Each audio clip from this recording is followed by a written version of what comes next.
Үнемдөсөк жарыкты, жылуулукту, табиятты болобуз сактагандай, үнемдөбөй албайлыкты бекер чачсак, келечекти болобуз аттагандай. Үйдө эгер 1 саат эле свет өчсө, кысталгандай турмушуң тарып кетет. Телефонум өчтү деп ызырынып, Кудайга кудайлаган үнүң жетет.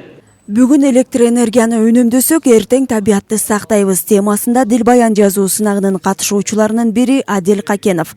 Ал Токтогул Сатылганов атындагы мектеп лицей интернатынын 11-классынын окуучусу. Электр энергиясы аны ашкере колдонуунун кесепети жана энергия башаты болгон сууну камтып жазган Адилдин Дилбаяны көпчүлүктүн көңүлүнө толуп 1-орунга ээ болду. Электр энергиясын ыксыз пайдалануу жаратылыштын бузулушуна жол ачат. Мындай оюн ал өзү жазган Дилбаянда дагы толук камтыган. 21-кылымда электр энергиясыз жашоону элестетүү өтө кыйын. Тынчсызданганым, ушул мезгилде биз баарын ченеми жок колдонобуз. Кышында от жаккандын ордуна үйдү электр энергиясы менен жылытабыз. Электр лампочкалары күнү түнү дебей күйүп турат. Албетте, бул өзүбүздүн капчыгыбыз үчүн дагы, гесттер үчүн дагы, мамлекет үчүн дагы залал болуу үчүн нерсе. Ал эми сынакта биргеликте жарык Кыргызстан аталышындагы сүрөт тартуу сынагы да орун алды. Эгер ар бир үйдүн бир бөлмөсүнүн свети бир күн күйүп турса, анда Кыргызстанда бир күндө 120 миллион киловатт электр энергиясы ысырапталат. Сүрөттө айта кетсек, бул жерге дүйнө жүзү электричество менен камсыздалгандыгы көрсөтүп келип, жер планетасы лампочканы жана розетканы.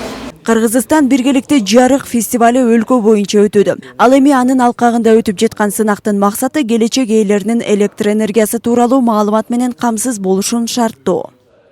Токтогул Сатылганов атындагы Караколдогу школа лицей менен окуучулары менен сынак жарыяланган. Ал боюнча азыр жыйынтыктадык.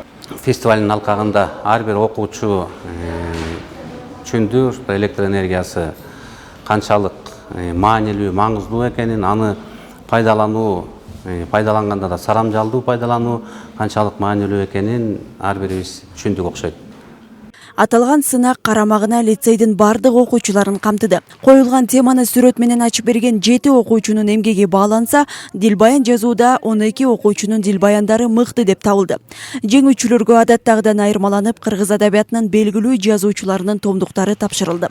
Данагүл Алиева, Жоломан Дүйшөнбеков, Ысыкөл маалымат программасы үчүн Каракол шаарынан.